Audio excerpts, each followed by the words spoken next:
علیکم viewers, programme دیکھ رہے ہیں آپ براس ٹیکس اور میں ہوں آپ کی ہوسٹ معروف قریشی. ہمارے ساتھ موجود ہے ہمارے اینالسٹ جناب زید حامد صاحب. السلام علیکم سر. جیسا کہ آپ لوگوں کو پتا ہے کہ 23 مارچ کے حوالے سے ہم نے ایک خصوصی سیریز جو ہے وہ تشکیل دی ہے جس کی تھیم ہے پاکستان ایک عشق ایک جنون.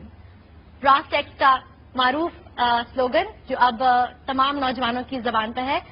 اس حوالے سے ہم نے اپنے لاسٹ ایپیسوڈ میں بات کی، ہم لوگ موجود تھے گرینوچ یونیورسٹی میں، ہم نے بات کی پاکستان ریزولوشن کے حوالے سے. زید صاحب نے اپنے ویوز دیے. علامہ اقبال کے حوالے سے جو ہمارا سلسلہ شروع ہوا تھا اقبال پراسرار کا، اس کو بھی ہم نے تھوڑا سا سمرائز کیا. آج ہم موجود ہیں کراچی ہی میں زیبسٹ یونیورسٹی میں. ہمارے ساتھ اسٹوڈنٹس کی ایک بہت بڑی تعداد موجود ہے جو یقیناً زید صاحب کے ویوز جو ہے سننا اور جاننا چاہیں گے. گفتگو کا آغاز ہم کریں گے تھوڑا سا پچھلی ایپیسوڈ کو ہم زید صاحب سے چاہیں گے کہ وہ بریف کریں، اس کے بعد ہم یہاں سے آگے کنٹینیو کریں. میں بتاتی چلوں کہ یہاں پر ایک کوشچن آنسر سیشن جو ہے وہ بھی ہم سٹارٹ کریں گے 25-30 منٹس کے بعد. آلموسٹ جو ہے آپ جتنے چاہے سوالات جو ہے زید صاحب سے کر سکتے ہیں، بیکاز نارملی آپ سب پروگرام تو دیکھتے ہوں گے اور بہت سارے سوالات آپ کے ذہنوں میں آتے ہوں گے، اور آج آپ کو موقع مل رہا ہے کہ آج آپ زید صاحب سے کھل کر جو ہے اپنے دل کی بات کہیں اور ان کے دل کی بات سنیں. زید صاحب پلیز کنٹینیو. دیکھیے، جس طرح ابھی آپ کو بتایا کہ یہ ہماری ایک پیشن ہے، ایک پیار ہے، ایک عشق ہے. پاکستان ایک عشق ایک جنون کے نام سے یہ جو چند پروگراموں کی ایک سیریز، جس کا مقصد صرف آپ سے بات کرنا تھا، اپنے نوجوانوں سے، اپنے یوتھ سے. ہم نے پچھلا پروگرام جو کیا اس میں آپ لوگ نہیں بیٹھے ہوئے تھے، لیکن ہم چاہیں گے تھوڑا سا سمرائز کر دیں کہ اس پاکستان کی تاریخ، کہ جب سے اسلام ایک آئیڈیالوجی کی حیثیت سے اس دنیا میں آیا، جب ہمارے بزرگوں نے اس آئیڈیالوجی کو کہ جو اپنے دور کے لحاظ سے اتنی ریڈیکل، اتنی فیسنیٹنگ تھی کہ جو سنتا تھا ایک لمحے کے لیے تو سٹن ہو کے رہ جاتا تھا، چاہے دوست یا دشمن. صرف اس کلام کو سن کر لوگوں کے دلوں پہ جو تاثیر ہوتی تھی، revolution was in the hearts, minds and civil, وجود ہل کے رہ جاتے تھے. اسلام جب عربین پیننسولا سے باہر نکلا ہے تو اس نے پرشین اور رومن امپائرز، دو بڑی بڑی گلوبل پاورز تھیں اپنے وقت کی، جو براہ راست اس کو کنفرنٹ کر رہی تھی. مگر اس سے پہلے بہت بڑی کانفرنٹیشن خود مکہ اور مدینہ کی ریاستوں کے درمیان بھی ہوئی ہے. The first Islamic ideological state Medina اور مکہ، جو کہ ایک مشرک ریاست تھی. And the confrontation started with in. ایک دفعہ یہ ریزالو ہوئی تو اس کے بعد اسلام نے پھیل کر 70 سال کے عرصے میں اس آئیڈیالوجی نے چائنا سے لے کے ویسٹ افریقہ اور یورپین پیننسولا تک اپنے جھنڈے گاڑ دیے. جو تمام لوگ اس دور میں مسلمان ہوئے وہ آج بھی مسلمان ہیں. اس آئیڈیالوجی نے اس طرح ایبزارب کیا، اس طرح آئیڈیالوجی کو ایبزارب کیا گیا، اس طرح وہ اپنی مٹی میں جذب ہو گئی کہ چائنا سے سنکیانگ سے لے کر کاشغر اور چین کے وہ علاقے جو ایسٹرن ترکستان کہلاتے ہیں وہ آج بھی مسلمان ہیں. وہ صحابہ کے دور میں فتح ہوئے تھے. اور یورپین پیننسولا میں جہاں ہم اسپین میں داخل ہو گئے تھے، لیکن اسپین سے جب ہمارا زوال ہوتا ہے تو اس کے بعد کئی سو سال تک اسپین میں کوئی اذان نہیں دی گئی. مسلمانوں نے جو تہذیبیں اس وقت بنائی، ہماری تہذیبوں کا عالم یہ تھا کہ پوری دنیا میں science and technology, astronomy, physics, chemistry, mathematics اور دنیا کی کوئی انجینئرنگ، کوئی جدید سائنس جو آج آپ پڑھ رہے ہیں، اس کی بنیاد اسی دور میں رکھی گئی. مسلمان سائنٹسٹ اس وقت 1000 سال پہلے پروگرامیبل کلاکس بنا رہے تھے. تمام اس وقت ایسٹرونومی میں جو ستاروں اور سیاروں کے نام رکھے گئے وہ مسلمانوں کے رکھے ہوئے ہیں. عربک نیومرلز ABCD 1 2 3 جس کو آپ پڑھتے ہیں وہ سب عربک نیومرلز ہیں جو مسلمانوں کے ایجاد کیے ہوئے ہیں. تو اس شاندار تہذیب جس نے دنیا پہ کئی صدیوں تک ایک ایسے روشنی کے مینار قائم کیے، ایسے عظیم الشان سائنسدان، حکمران، لیڈرز، ایسا عدل اور انصاف کے خلیفہ وقت اور بادشاہ وقت بھی عدالت میں کھڑا ہو کر اپنے لیے قاضیوں اور ججوں سے انصاف لیتا تھا اور ظلم نہیں کرتا تھا اپنے قوموں پہ. اور قاضی بھی ایسے کہ خلیفہ وقت کے خلاف فیصلہ دیتے تھے. پھر جب مسلمانوں کا زوال شروع ہوتا ہے اور ہم 20ویں صدی کے آغاز تک پہنچتے ہیں تو حال یہ ہو چکا ہوتا ہے کہ خلافت عثمانیہ بھی ختم ہو چکی ہے، مغل بھی ختم ہو چکے ہیں، اور پوری دنیا میں اتنا تاریک اندھیرا ہوتا ہے مسلمانوں کے لیے کہ سوائے مکہ اور مدینہ کے کوئی علاقہ ایسا نہیں ہوتا کہ جو آزاد رہ گیا ہو. اور اس تاریک دور میں اللہ تعالیٰ تحفے کے طور پر علامہ اقبال کو بھیجتے ہیں. وہ علامہ اقبال جو ایک مردہ قوم میں ایسی روح پھونکتے ہیں، اس کو ایسے بیدار کرتے ہیں، اس کو ایسا زندہ کرتے ہیں کہ یہ قوم جو اپنے مستقبل سے تاریخ مایوس ہو چکی تھی، جس کے آگے صرف تاریکی اور اندھیرا تھا، 20 سال کے عرصے میں ایک براعظم میں سے حصہ کاٹ کر اپنا ملک بنا لیتی ہے. 20 سال کے عرصے میں ایک براعظم میں سے حصہ کاٹ کر اپنا ملک بنا لیتی ہے. یہ فیصلہ 23 مارچ 1940 کو جب کیا گیا تھا تو یہ فیصلہ نہیں تھا. اب ہمیں یہ بات معلوم ہے کہ اللہ تعالیٰ نے اس فیصلے پر اپنی مہر لگائی تھی. اس دن اللہ کے بندوں نے اللہ کو یہ بتایا تھا کہ آج ہماری رضا یہ ہے، we want to create a ہوم لینڈ. اور پھر 7 سال کے بعد اللہ نے 14 اگست 47 میں ہمیں تحفے کے طور پر یہ پاکستان دیا. علامہ اقبال نے جس طرح اس قوم کو بیدار کیا، جیسے ہمارے بزرگوں نے ان کے مشن پر لبیک کہا اور جو انقلاب برپا کیا سوچوں میں، فکروں میں، لوگوں کی تصورات زندگی تبدیل کر کے رکھتی ہے. وہ بھی دور اسی وقت کا تھا جب زوال ہوتا ہے کسی قوموں کا، ملتوں کا اور امتوں کا، تو لوگ اسی تمام فتنوں میں پڑتے ہیں. آؤ تمہیں سنائیں تاریخ امم کیا ہے، شمشیر السنا اول طاؤس و رباب آخر. ہم تم کو یہ بتائیں کہ قوموں کا زوال کیسے ہوتا ہے. شروع میں ان کے باپ دادا بزرگ اپنی غیرت اور عزت کی حفاظت کے لیے تلواریں ہاتھ میں لے کے رکھتے ہیں، اور آخر میں ان کی آنے والی نسلیں عیاشی، برائی، بدکاری اور شراب میں پڑ جاتی ہیں. اس طرح قوموں کا زوال ہوتا ہے. تمہیں سنائیں تاریخ امم کیا ہے، شمشیر السنا اول طاؤس و رباب آخر. ہم جس دور میں تھے نا، جب علامہ اقبال کو اللہ تعالیٰ نے تحفے کے طور پر بھیجا، وہ مسلمانوں کے لیے طاؤس و رباب کا دور تھا. زوال ایسے ہی تو نہیں آیا ہمارا. وہ شاندار تہذیب جس نے پوری دنیا کو روشنی کے مینار دیے تھے، خود گھپ اندھیروں میں اس طرح گم تھی کہ نظر نہیں آتا تھا کئی 100 سال تک کچھ ہو سکے گا. اس وقت ایک تاریخی معجزے کی ضرورت تھی، ایک جنون، ایک دیوانگی، ایک عشق کی ضرورت تھی، اور ایک ایسے ماحول میں جس میں ناممکنات نظر آتا تھا کہ مسلمان کبھی اٹھ بھی کھڑے ہو سکتے ہیں. How can it be possible? خلافت عثمانیہ ٹوٹ چکی تھی، خلیفہ کو ایگزائل کر دیا گیا تھا، ایک خلافت سے 57 ممالک نکال دیے گئے تھے. مسلمانوں میں غداروں کا یہ عالم تھا کہ علامہ اقبال دکھ سے کہتے ہیں کہ ہاشمی بیچ رہا ہے آبروئے دین مصطفیٰ، خاک و خون میں لٹ رہا ہے ترکمان سخت کوش. مسلمان آپس کی غداریوں میں لگے ہوئے. وہ حالات اس سے زیادہ تاریخ دور امت مسلمہ کی تاریخ میں کبھی نہیں آئے تھے. اور اس دور میں جب ایک پیغام نکلتا ہے ایک فقیر اور ایک درویش کی طرف سے، سبق پھر پڑھ، صداقت کا، عدالت کا، شجاعت کا، لیا جائے گا تجھ سے کام دنیا کی امامت کا، تو people thought he is insane, it's not possible. یہ دیوانگی اور جنون کی بات کرتے ہیں. جب اس وقت برٹش امپائر پہ سورج طلوع نہیں ہوتا، غروب نہیں ہوتا تھا، اس وقت وہ بابا کہتا ہے کہ اعجاز ہے کسی کا یا گردش زمانہ، ٹوٹا ہے ایشیا سے سحر فرنگیانہ. How can it be possible? Quaid Azam سے بڑھ کر بریلینٹ پولیٹیشین پچھلے 200 سال میں مسلمانوں نے پیدا نہیں کیا. اور قائد اعظم علامہ اقبال کے بارے میں کہتے ہیں کہ مجھے جو کچھ میں ہوں اقبال نے بنایا ہے. وہ میرے روحانی مرشد بھی ہیں، میرے آئیڈیالوگ بھی ہیں، میرے ویژنری بھی ہیں، میرے تھنکر بھی ہیں، اور میرے پیچھے ایک روحانی طاقت بھی ہے جو مجھے کھڑا کر کے. اور جب پاکستان ریزولوشن پاس ہوئے تو قائد اعظم نے کہا کاش آج علامہ اقبال میرے ساتھ ہوتے. بڑا بن سو ہیپی. وہ ان کو ساتھ لے کے، اس مشن کو ساتھ لے کے چلے تھے. دیکھیں یہ ایک رومانٹسزم تھا، یہ ایک عشق تھا، ایک جنون تھا کہ جس نے ایک مردہ قوم کو اس طرح بیدار کیا. کوئی وائلنس نہیں اس میں، کوئی فساد نہیں، کوئی انارکی نہیں، کوئی کیوس نہیں. پورا پاکستان بنایا آپ جیسے بچوں نے تھا. علی گڑھ موومنٹ کے لڑکے تھے، یہ بچے تھے جو پوری دنیا میں، پورے ہندوستان میں پھیل گئے جا کے. وہ سب اس وقت کے لحاظ سے ویسٹرن ایجوکیٹڈ، وہ بچے کہ جن کو مغرب یہ سمجھتا تھا کہ یہ مغربی تعلیم کے بعد یہ بچے جب دنیا میں جائیں گے تو ہمارے غلاموں کے طور پر کام کریں گے. لیکن اسی مغربی تعلیمی نظام سے ایک قائد اعظم اور ایک علامہ اقبال نکلتے ہیں.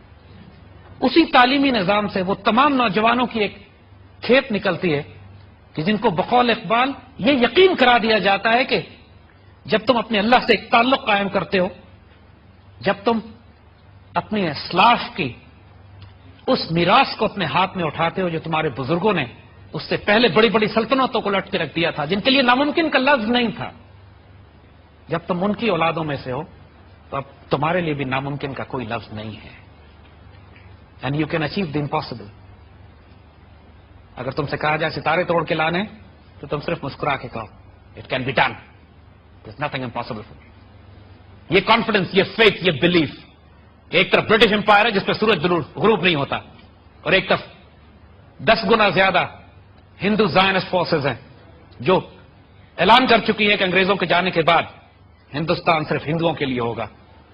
مسلمانوں کو شدی تحریک کے ذریعے ہندو کر دیا جائے گا، مسجدوں پر پابندی ہے، وندے ماترم پڑھنا پڑے گا، اردو زبان ختم کر دی جائے گی، سنسکرت کا آغاز کیا جائے گا، اور گائے کی قربانی پر پابندی لگا دی جائے گی. دوسرے لفظوں میں، جس طرح اسپینش انکوزیشن کے بعد 800 سال مسلمان جب اسپین پر حکومت کرتے ہیں، ایک عیسائی، ایک یہودی کو قتل نہیں کیا جاتا، کوئی ریلیجس پرسیکیوشن نہیں ہوتی. لیکن جب 1492 کے بعد اسپین سے مسلمان نکالے جاتے ہیں تو 150 سال ایسی پرسیکیوشن ہوتی ہے. جائیے ڈکشنری میں تلاش کیجئے، گوگل پہ سرچ کیجئے اسپینش انکویزیشن کیا چیز تھی. بدترین ظلم انسانیت کے ساتھ کہ ایک پورے کانٹیننٹ سے مسلمانوں کو اس طرح، اور یہودیوں کو بھی اس طرح نکالا گیا کہ 300 سال تک اس کے بعد اسپین میں کوئی اذان نہیں دی گئی. جب علامہ اقبال قرطبہ کی مسجد میں جاتے ہیں تو وہاں جا کے انہوں نے وہاں گائیڈ سے پوچھا کہ میں یہاں نماز پڑھنا چاہتا ہوں. اس گائیڈ نے کہا اجازت نہیں ہے. تو اقبال نے بڑے دکھ سے اس سے کہا کہ تم یہ کیسے ہمارے ساتھ سلوک کر سکتے ہو کہ جب ہم حکومت کرتے تھے ہم نے تو تمہیں نماز سے نہیں روکا تھا. پھر وہ شرمندہ ہو گیا، کہتا میں جی پوچھ کے آتا ہوں. وہ اپنے سپیریئر سے پوچھنے گیا، پیچھے اقبال نے اذان بھی دی اور نماز بھی پڑھی. اور وہ تصویر شاندار اقبال کی آج بھی آپ کو لائبریریز میں ملتی ہے کہ جہاں اقبال مسجد قرطبہ میں بیٹھ کر نماز ادا کر رہے ہیں. 300 سال کے بعد پہلی نماز. جی سر، تب گفتگو کا جو سلسلہ ہے ہم وہی یہیں سے جاری رکھیں گے. فی الحال ویورز وقت ہوا چاہتا ہے ایک چھوٹی سی بریک کا. بریک کے بعد دوبارہ حاضر ہوتے ہیں.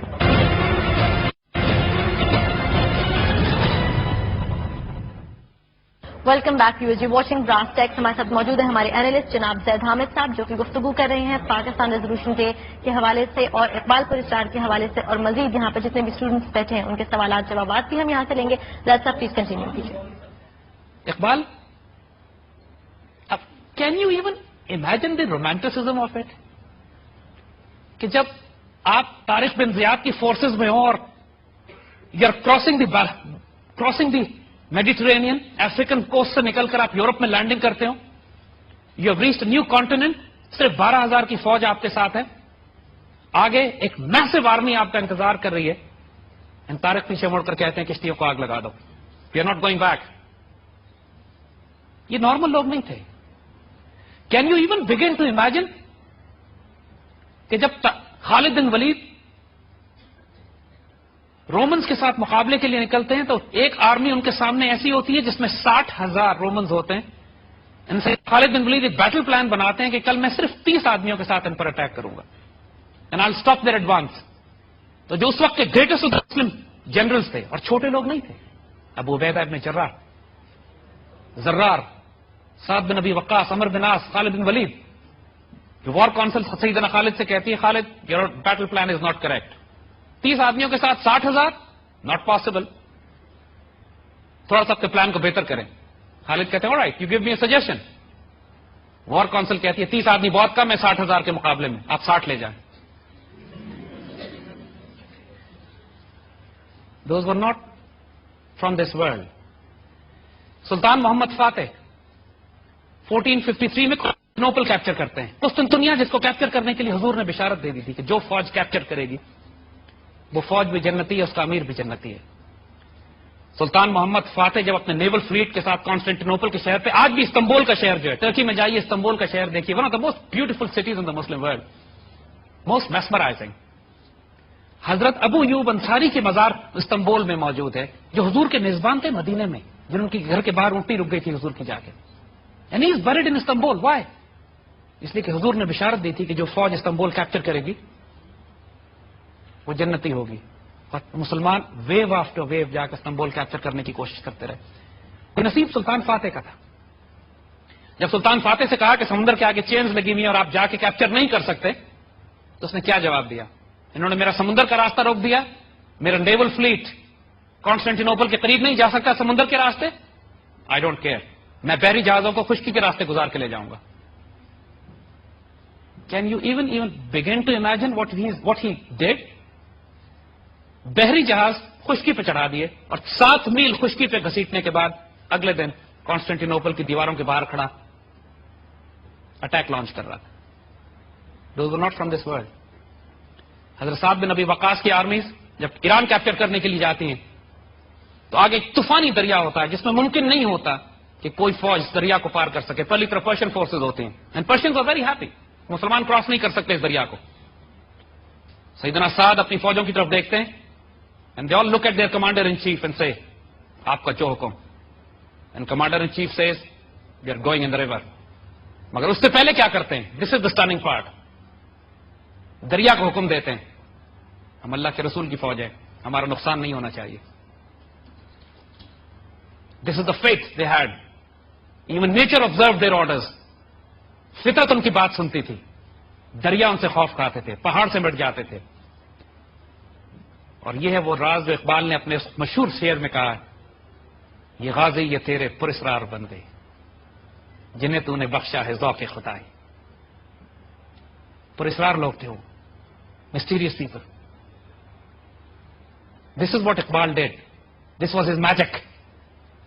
انہوں نے یہی بات اس وقت کی جنریشن کو سمجھا دی تھی کہ تم انہی کے بچے ہو. خالد، طارق، ٹیپو تمہارے اسلاف بزرگوں میں سے ہیں. تمہارے اندر بھی وہی فائر پاور ہے جو ان کے پاس تھی. ان کا بھی وہی اللہ ہے جو تمہارا تھا. ان کے بھی وہی رسول تھے تمہارے ہیں. اور ان کے ساتھ بھی جو اسپرچل فورسز تھیں وہ تمہارے ساتھ بھی ہیں. There is nothing impossible for you. یہ غازی یہ تیرے پراسرار بندے جنہیں تو نے بخشا ہے ذوق خدائی. اور آج ہم آپ کو یہ بتاتے ہیں وہی فورسز آپ میں بھی ہیں. وہی اسپرچل فورسز، وہی اسٹرینتھ، وہی ٹریڈیشن، وہی آنر، وہی ڈگنیٹی سب آپ کے پاس بھی ہے. Use for the taking. کون ہمت کرتا؟ صرف جب قوم کو یہ بتا دیا جائے کہ یہ فورسز تمہارے ساتھ ہیں دین دیر از نتھنگ امپاسبل. اسی بات نے دنیا کے ہسٹورک پرسپیکٹو میں ایک میریکل ہے پاکستان کا بن جانا، قائم ہو جانا. It was not possible that Pakistan would be created. There were no military forces we had, no economy, nothing. ایک عشق، ایک جنون، ایک دیوانگی، ایک belief. It has to be done, it can be done, must be done. ورنہ ہندوستان سے مسلمانوں کا وجود مٹا دیا جاتا جس طرح اندلسیہ سے مٹا دیا گیا تھا. آج جو لوگ کہتے ہیں پاکستان غلط بن گیا، نہیں بننا چاہیے تھا، ہم ساتھ رہتے مل کے ایک بڑا ملک بن جاتا. پاکستان کو بننے کی کیا ضرورت تھی؟ دے آر آئیدر فولز اور ٹریٹرز. ہاں ٹھیک ہے، آج انڈینز ہم سے کہتے ہیں کہ دوبارہ مل جانا چاہیے، بڑا ملک بن جانا چاہیے، اتحاد ہوگا، محبت ہوگی. ٹھیک ہے، وی ایگری، بڑا ملک بن جانا چاہیے. صرف ایک شرط ہماری ہے، جو بڑا ملک بنے گا اس کا نام پاکستان رکھا جائے گا.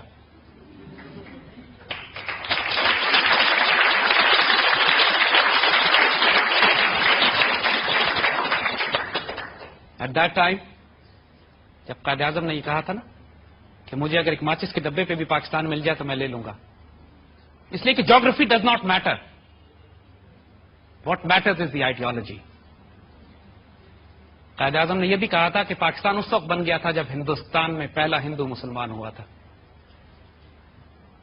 دیکھیے، پاکستان دنیا میں مدینے کے بعد دوسرا اسلامی نظریاتی ملک تصور کیا جاتا ہے، اور ہم ہیں. جب پاکستان کا قیام وجود میں آیا تو یہ 1400 سال کے بعد مدینے کی سنت روایت ہوئی تھی. اور پاکستان کا بن جانا بھی قدرت اور فطرت کے بڑے رازوں میں سے ایک راز ہے. ایک مقصد ہے اس کو بنانے کا. علامہ اقبال کا اردو اور فارسی میں شاعری کرنا بھی رازوں میں سے ایک راز ہے کہ اللہ تعالیٰ نے اب سبق پھر پر صداقت کا، شجاعت کا، عدالت کا، اور لیا جائے گا کام تجھ سے دنیا کی امامت کا. یہ نصیب آپ لوگوں کا رکھا ہوا ہے. Just have this faith cuts for you. اس کو ضائع نہیں کیجیے گا. اس پاکستان سے کبھی، اس کے بارے میں کبھی شک نہیں کیجیے گا. Never doubt this country. آج کے دور میں یہ فیصلہ کرنا کہ اللہ کس کو عزت دے گا اور کس کو ذلت دے گا، وہ اس بات پر منحصر ہے کہ کون پاکستان کو عزت دے گا اور کون پاکستان سے خیانت کرے گا. So don't be on the wrong side of history, because some destinies are written. Some destinies you have to create yourself. جب خدا بندے سے خود پوچھے گا بتا تیری رضا کیا, what do you want؟ جیسے ہمارے بزرگوں نے 23 مارچ 1940 کو اللہ کو بتا دیا تھا, we have all collectively decided کہ ہم پاکستان بنانے جا رہے ہیں. اللہ کے آگے جب وہ فائل گئی پاکستان ریزولوشن کی, he smiled and stamped, and we made Pakistan in 7 years. Let's join hands together. اس پاکستان کی تقدیر کو بھی ہم نے آسمانوں پر لے کے جانا ہے. اتنا شاندار پوٹینشیل ہے اس پاکستان کا. 1948 میں اسرائیلی ڈیوڈ بن گوریان نے کہا تھا, یہ اسرائیل کا فاؤنڈنگ فادر, کیونکہ اسرائیل بھی اپنے آپ کو نظریاتی ریاست کہتا ہے. اس نے اپنی قوم کو نصیحت کی تھی, عربوں سے ہمیں کوئی خطرہ نہیں ہے, ہمیں خطرہ پاکستانیوں سے ہے. نیور ٹیک پاکستانیز کیجولی. جو مرضی طریقہ تمہارے ہاتھ میں آئے پاکستان کو تباہ کرنا ہے, کیونکہ اگر پاکستان بچ گیا تو اسرائیل تباہ ہو جائے گا. آپ کے دشمن آپ کے پوٹینشیل کو جانتے ہیں. کبھی اس غلط فہمی میں نہ رہیے گا کہ اسرائیل ہمارا دوست ہو سکتا ہے, یا ہمیں اسرائیل کو تسلیم کر لینا چاہیے. ہم یہاں پر اب آپ سے سوال لیں گے. بہت شکریہ زید صاحب. زید صاحب نے جیسا کہ کہا کہ some destinies are written while some destinies you have to make. اس کے ساتھ ہی ہم لیں گے ایک شارٹ بریک, اور بریک سے ہم جیسے ہی واپس آئیں گے ہم کوشچن آنسر سیشن جو ہے اس کو شروع کریں گے. چھوٹی سی بریک لیجیے.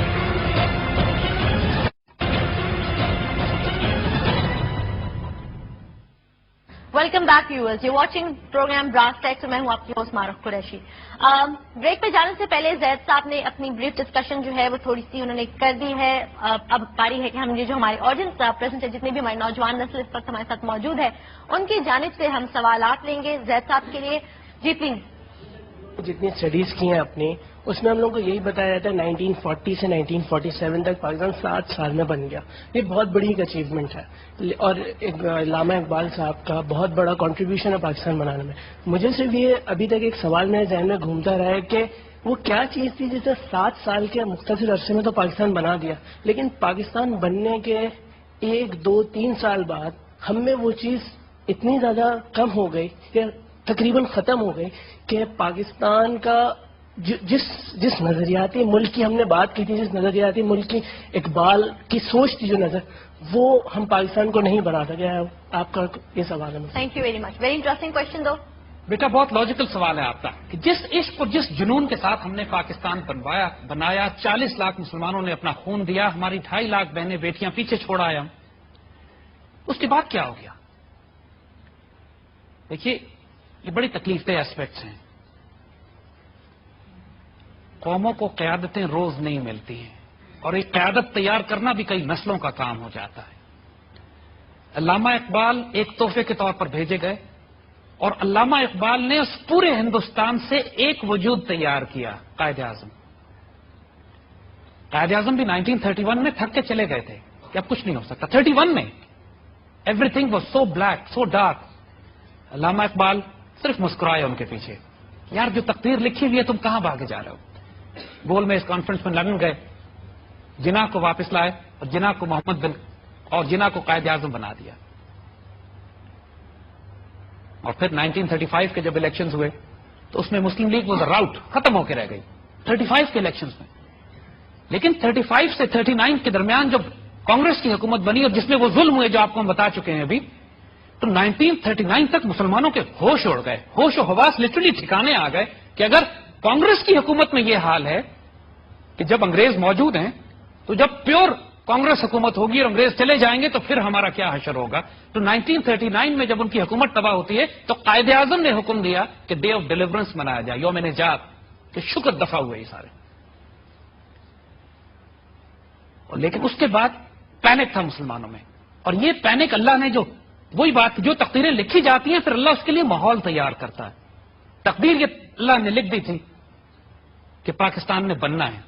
علامہ اقبال 38 میں انتقال کر چکے تھے, لیکن جاتے جاتے خوشخبری دے گئے تھے کہ جو خواب میں نے دیکھا ہے وہ ہو کے رہے گا. ایک بڑا خوبصورت شعر ان کا کہ عشق کو فریاد واجب تھی سو وہ ہو چکی, اب دل تھام کے فریاد کی تعبیر دیکھ.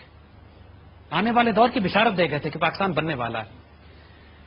قائد اعظم کے بعد قائد اعظم کے لیے کام آسان ہو گیا تھا 40 کے بعد، کیونکہ کانگریس کی حکومت مسلمان دیکھ چکے تھے. قائد اعظم کی اپنی صحت بہت زیادہ خراب ہو رہی تھی تیزی سے. بڑی مشکل سے آپ سروائیو کر کے آپ نے پریکٹیکلی پاکستان حاصل کیا. اپنے ڈاکٹر سے کہہ دیا تھا کہ کسی کو بتانا نہیں کہ میری طبیعت اتنی خراب ہے کہ میں زیادہ زندہ نہیں رہوں گا، کیونکہ اگر یہ بات لیک کر جاتی تو انڈینز ڈیلے کر ہندو ڈیلے کر دیتے، انگریز ڈیلے کر دیتے، پاکستان کبھی نہ بنتا. اسی لیے قائد اعظم ڈیسپریٹ تھے کہ ایک ماچس کی ڈبیا بھی مل جائے تو میں لے لوں گا، تو بعد میں پھیلا لیں گے اس کو. قائد اعظم کے انتقال کے بعد ہمارے پاس لیڈرشپ نہیں تھی. کیوں؟ کہ جو مسلمانوں کی اشرافیہ تھی، جو مسلمانوں کی ایلیٹ تھی، پڑھے لکھے مسلمان تھے جنہوں نے پاکستان بنانے کے لیے اپنا سب کچھ قربان کر دیا تھا، وہ جب ہندوستان سے مائیگریٹ کر کے آئے بہت بڑی تعداد تو ماری گئی راستے میں. جب کسی بھی معاشرے کی ایلیٹ پڑھے لکھا طبقہ مارا چلا جائے تو وہاں ایک ویکیوم ہو جاتا ہے. اور جو ٹوٹے پھوٹے پہنچے پاکستان، وہ اس قابل نہیں تھے کہ ایک آئیڈیولوجیکل نظریاتی طور پر وہ کوئی رومانٹک آئیڈیلز کے ساتھ گائیڈنس دے سکیں. وہ ڈے ٹو ڈے سروائیول میں پھنسے ہوئے تھے. ملک کا حال یہ تھا کہ ماچس کی ڈبیوں پہ اور سگریٹ کی پنیوں پہ سرکاری خطوط لکھے جاتے تھے. کریٹ لکڑی کے سجا کے ان لکڑی کے کریٹوں پہ سرکاری دفتر چلتے تھے. ٹینٹ بنے تھے ہمارے، جن ٹینٹوں میں سرکاری دفتر اور کام ہوتا تھا. 40-50 لاکھ ریفیوجیز آ گئے تھے. ڈیفنس نہیں تھا.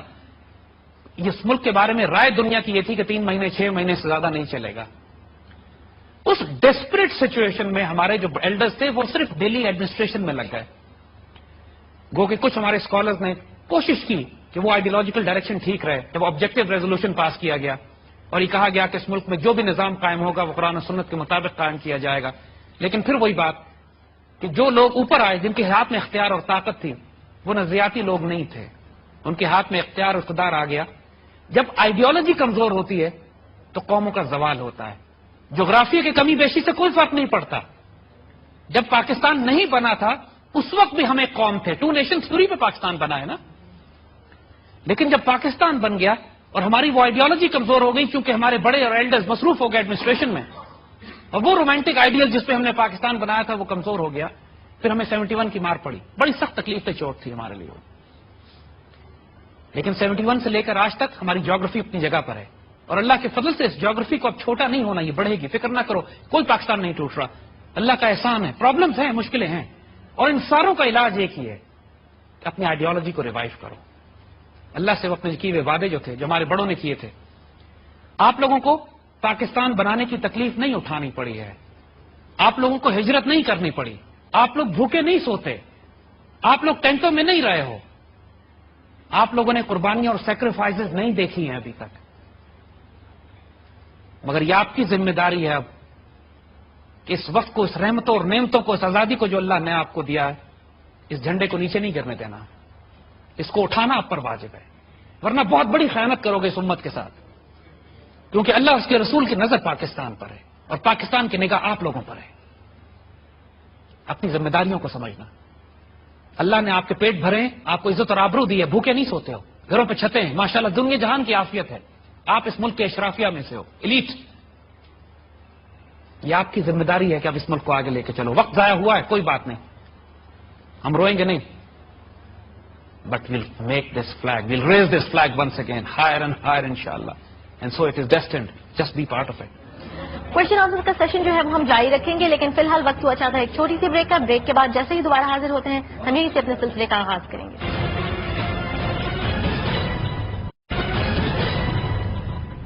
Welcome back viewers. بتاتے چلے ہم آپ دیکھ رہے ہیں براس ٹیکس کی اسپیشل ایپیسوڈ جو کہ ترتیب دی گئی ہے 23 مارچ اور پاکستان کی جو براس ٹیکس کی فیکٹ جو تھیم ہے پاکستان ایک عشق ایک جنون، اس کے حوالے سے سوالات جوابات کا سلسلہ ہم نے شروع کیا ہوا ہے. دیکھتے ہیں کہ ہمارے پاس اگلا سوال کیا ہے. سر کوشچن ہے کہ آپ کہہ رہے ہیں کہ آپ جو تاریخ ہسٹری کی ایک صحیح جو آپ کی اچھی تاریخ ہے اس کو دیکھیں، آپ رانگ سائڈ پہ نہیں جائیں تاریخ پہ. اور جو سر جو ہسٹری میں بکس میں پڑھتا ہوں یا جو ایک ریئل ہسٹری ہے جس میں دیکھتا ہوں کہ 20 یا 30 سال میں پاکستان کا ایک ایکول پارٹ وہ ہم سے جدا ہو جاتا ہے، ایسٹ پاکستان الگ ہو جاتا ہے. ٹھیک ہے. اور اسی تاریخ میں دیکھتا ہوں کہ 4 ایلیگل ملٹری کوز میں پاکستان کے اوپر دیکھتا ہوں. ٹھیک ہے. تو اس چیز کو اثر کیسے جسٹیفائی کریں؟ یا ہماری آئیڈیالوجی اتنی اسٹرانگ تھی پاکستان کی تو ایسٹ پاکستان سر کیوں ہم سے جدا ہو گیا؟ اور دوسری بات آپ نے کہا کہ جو کانکویسٹ کی تھی مسلمانوں نے آپ کی یورپین پینسولا پہ گئے تھے، اسپین پہ گئے تھے، اس پہ گئے تھے. اور سر جو بڑی سویلائزیشنس ہیں European civilization like England, like France, Germany, اس کی طرف مسلمانوں نے کیوں نہیں دیکھا؟ اور سر تیسرا کوشچن یہ کہ ایک انتھوزیازم میں فیل کر رہا ہوں, ٹھیک ہے, ایک عشق ہے, پاکستان ایک جنون ہے, ٹھیک ہے, پر for instance I am a Hindu, for instance I am Christian, but I am a Pakistani. تو میں ان اسلام کی باتوں سے سر میں کیسے وہ انسپائر ہوں گا؟ بیٹا پاکستان نہ تو ڈکٹیٹرشپ کے لیے بنایا تھا ہم نے اور نہ ہی ڈیموکریسی کے لیے بنایا تھا. جب پاکستان ہم نے بنایا تھا نا تو علامہ اقبال کے آئیڈیلز پہ بنایا تھا. یہ جو آج آپ کو سیاستدان سکھاتے ہیں کہ جمہوریت اس ملک کا علاج ہے, جھوٹ بولتے ہیں.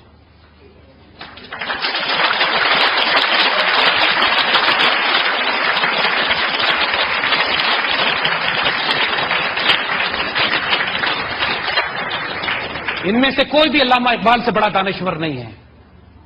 علامہ اقبال نے جمہوریت کی دھجیاں اڑا کے رکھ دی تھی, دوسری طرف ڈکٹیٹرشپ کو بھی اڑا کے رکھ دیا تھا.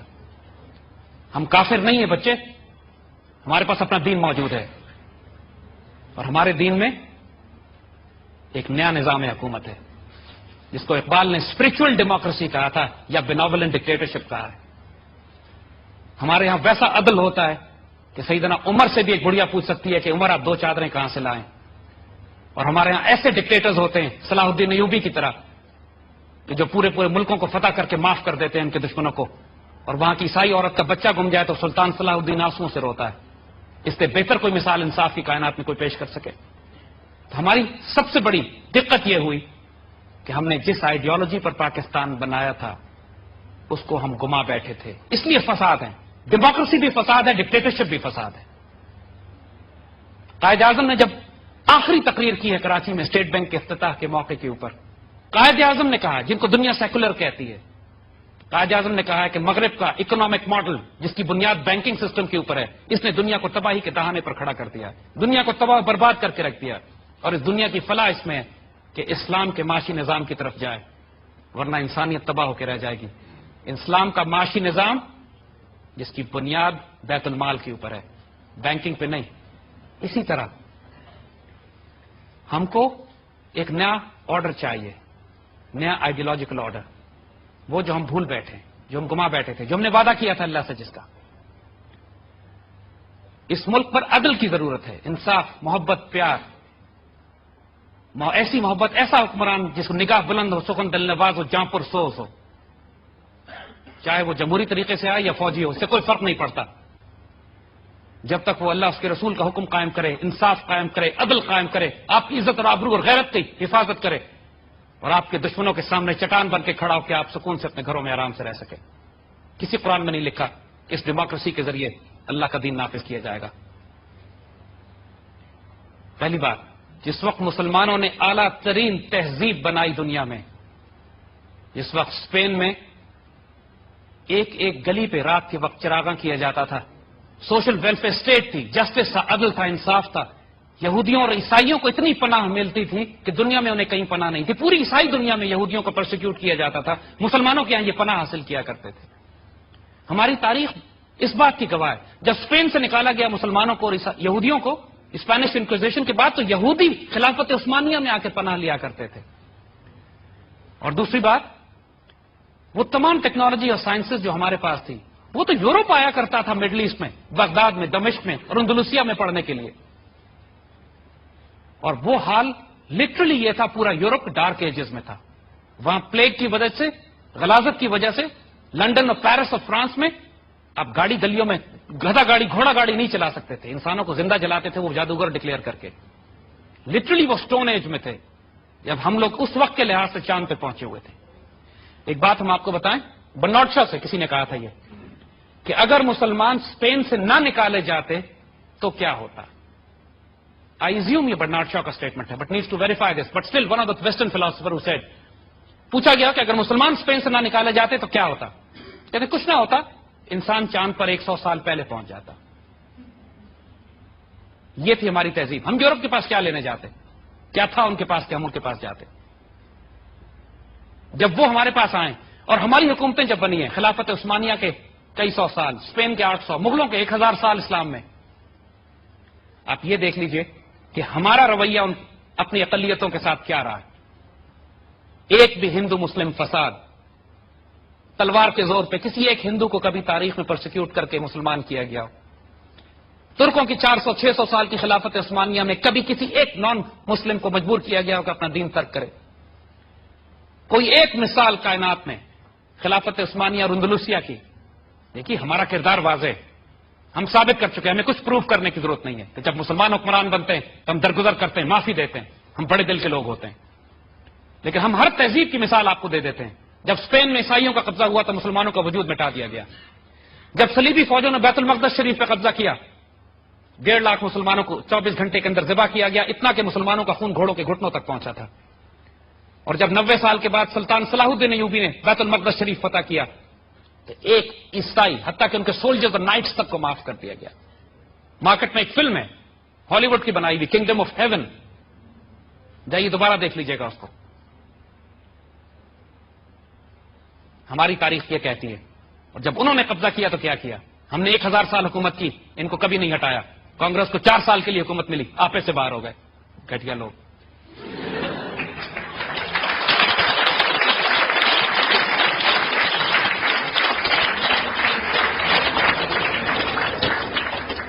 And sir, coming to the third question that he asked, basically, کہ if you're not Muslim, آپ کیا انسپریشن ہونا چاہیے پاکستان کو آگے لے کے جانے کے لیے؟ پھر بیٹا اس سوال کا جواب ہم دے چکے ہیں آپ کو. اس ملک میں پوری ٹالرنس اور محبت اور پیار اور آزادی ہے. آپ عیسائی ہوں، آپ ہندو ہوں، آپ یہودی ہوں، جو مرضی ہوں.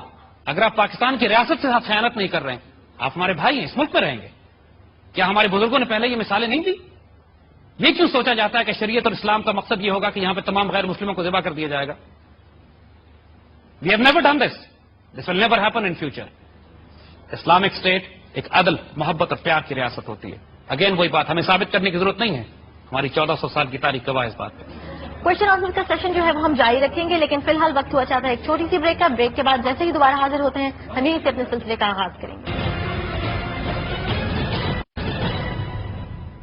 نیکسٹ کوشچن جی، somebody from here probably, yes please. The question is that you said that Pakistan was made on the ideology of Medina when that was the state.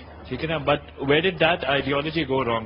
Are we lacking an ideology when you said that we need a new ideology, but we already have an ideology that was given to us by Iqbal. So what are we lacking in? Are we lacking in leadership or commitment to that ideology? What's lacking? When I said new ideology, اس سے ہماری مراد تھی جو آج ideology ملک میں مسلط ہے، اس کو تبدیل کرنا ہے. اور اس آئیڈیالوجی کو ہم نے دوبارہ ریوائیو کرنا ہے جو علامہ اقبال کی تھی. ہماری جو کمزوری اور کوتاہی ہوئی ہے، آئیڈیالوجی آف پاکستان آج بھی وہی ہے. ہماری کوتاہی ہے کہ ہمارے لیڈرز نہ نگاہ بلند ہے، نہ سخن دل نواز، نہ جاں پرسوز. That's where the crisis is. قومیں اپنے لیڈرز اپنی قیادت سے بنتی ہیں. ایک قائد اعظم چاہیے، لیکن اس قائد اعظم کے لیے ایک علامہ اقبال چاہیے. اور اس ایک علامہ اقبال کے لیے، کیونکہ اقبال کا مشن اور میسج اگلے کئی 100 سال تک ویلڈ ہے، جاری ہے، تو صرف اس میسج کو ریوائیو کرنا ہے. And this is what our mission is. Pakistan ایک عشق، ایک جنون کے تحت جو ہم جس پیغام کو لے کر اٹھے ہیں وہ کوئی نیا نہیں ہے. وہی عشق اور جنون کا پیغام ہے جس نے ہمارے بزرگوں کو دیوانہ کر دیا تھا، اس حد تک انرجائز کر دیا تھا کہ انہوں نے ایک براعظم میں سے حصہ نکال لیا. Somebody from the front rows probably. Well, my question is that as you have said that Pakistan ek ishq, ek junoon, how would our youngsters actually get into this ideology? Because frankly speaking, right now the majority of you will agree with me that we have two options in front of us. One of them is due to the economic crisis, job ka milegi agli. اور دوسرا سوال ہے, if you want to bring a revolution, you have three oppositions, three huge oppositions. The already installed politicians, which we have in Pakistan, the feudals, and then the religious leaders. The fundamentalism, میں نہیں کہوں گا کہ fundamentalism basically is a very misinterpreted term. I mean, frankly, اس کا اصل مقصد ہے, مطلب بھی ہے, وہ آپ کو پتا ہوگا. That's probably the right way. But how can you actually motivate people کہ ان دونوں آپشنز میں سے آپ تین بڑی اپوزیشنز کو لوگے, یا پھر آپ اپنی جاب ڈھونڈو گے جا کے جہاں پہ آپ کے پاس گھر پہ کھانے کو نہیں ہے. یہاں پہ probably as you said that, ہم لوگوں نے جب پاکستان معاشرے سے آزاد ہوا تھا اس وقت we went through the Congress rule. Do we need that? Do we need the Americans to come in? بیٹا دیکھو, ایک بات یاد رکھیے گا ہمیشہ کہ دنیا میں جس کسی نے کوئی پازیٹو تبدیلی لائی ہے, جس کو اللہ تعالیٰ نے استعمال کیا اپنے انسٹرومنٹ کے طور پہ, ان میں سے جو بھی پراسرار لوگ تھے, انہوں نے کبھی یہ سوال نہیں کیا تھا کہ ہم کھائیں گے کیا. ہمارے بڑوں نے جب پاکستان بنایا تھا اور جب 40 لاکھ مسلمان رستے میں کٹے تھے، ان میں سے کسی نے یہ نہیں کہا تھا کہ پاکستان جا کے ہمیں کیا جابز ملیں گے. ایک جنون تھا، ایک دیوانگی تھی، ایک عشق تھا، ایک جنون تھا کہ اللہ کی تقدیر کے حصہ بن جائیں. رزق اللہ کے ذمہ ہے، آپ کی عزت اور آبرو بھی اس کے پاس ہے، آپ کی زندگی اور موت بھی اس کے ہاتھ میں ہے. یہی تو پیغام آپ کو سکھانا ہے بچوں. اے طائر لاہوتی، اس رزق سے موت اچھی جس رزق سے آتی ہو پرواز میں کوتاہی.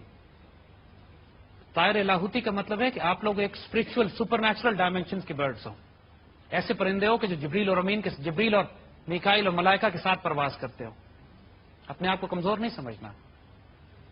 ایک چڑیا جو صبح گھر سے نکلتی ہے، وہ اس کی کوئی جاب نہیں ہوتی، پھر بھی کھانا بھر کے گھر میں آتی ہے. وہ اللہ آپ کو بھوکا نہیں رکھے گا.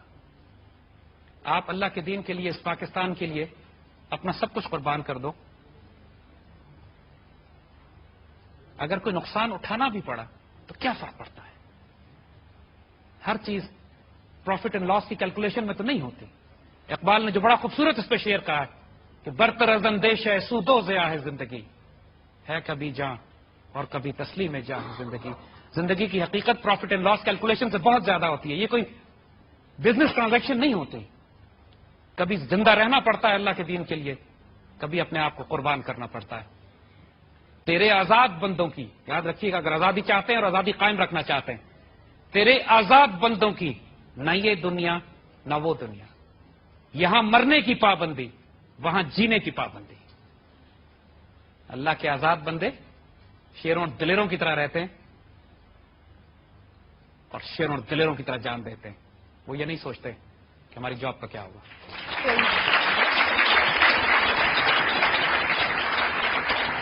اوکے، ایک سوال ہم اور لے لیتے ہیں. All I have to ask is that we as individuals who are not close to being Quaid-e-Azam or Allama Iqbal, not even slightly, what do we do? As in my daily life, I can't go on creating another Pakistan. I can't even be a Muslim. What should I do as in being... Thank you. ماشاء اللہ بیٹا، wonderful question. سوال یہ بچے ہم سے بہت کرتے ہیں کہ ہم ایک ذات، ایک فرد کی حیثیت سے، ایک اسٹوڈنٹ کی حیثیت سے ہم کیا کر سکتے ہیں. بیٹا پہلا کام، آپ کائناتوں میں تبدیلیاں لا سکتے ہو اپنی ذات میں. Feel proud in being a Pakistani, no matter where you are. Educate yourself, inform yourself, be knowledgeable. Read Iqbal. And I can promise you this, if you read Iqbal, you will not remain normal. وہ جو عشق، وہ جنون، وہ دیوانگی، وہ پاگل پن جو آپ میں پیدا ہوگا، پھر وہ آپ کو خود گائیڈ کرے گا کہ آپ نے اب دنیا میں کیا کرنا ہے. اپنے آپ کو کبھی کمزور اور کمتر نہیں سمجھنا. شاہین ہیں آپ لوگ، اور شیروں دلیروں چیتوں کی طاقت آپ کے وجود میں. ٹیپو سلطان کو یاد رکھیے گا. یعنی سیڈ کہ گیدڑ کی 100 سال کی زندگی سے شیر کی ایک دن کی زندگی بہتر ہے. A day like a lion and tiger and like a Muslim child is worth 1,000 years of kufr. May Allah be with you. Jazakallah khair.